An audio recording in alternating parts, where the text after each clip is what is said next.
আসসালামু আলাইকুম বন্ধুরা, আমি একদম সকালে পায়রা উড়িয়েছিলাম। দুইটা পায়রা উড়িয়েছিলাম। একটা হলো বাড়ির বাচ্চা পায়রা গিরিবাজ কবুতর, আর একটা হলো টেডি পায়রা।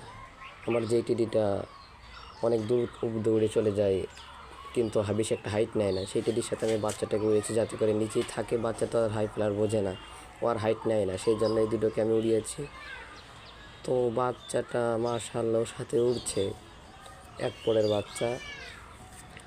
বাচ্চাটা একটু পরে উড়িয়েছি। তো টেডি কবুতরটা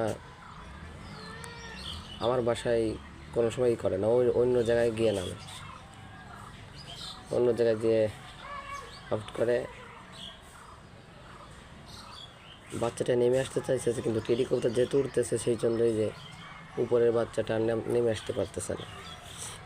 ভাই একদম বাচ্চা পায়রা 2026 সালে একদম প্রথমে এই বাচ্চাটা বের করছে। আমার বাড়ির এখনও কোনো কবুতর ছাড়ি নাই। আকাশে মেঘলা, রোদও ভালো করে ওঠে নাই। তো আমার বাসার পাশে তো ওই আরেকটা পায়রা দেখাচ্ছে উড়ছে, কিন্তু ওটা আমাদের বাসার পায়রা না, ওটা আমাদের পাশের বাসায় একজনের 300 কবুতর আছে, তাদের বাসার পায়রাই আমাদের পায়রার সাথে উড়ছে।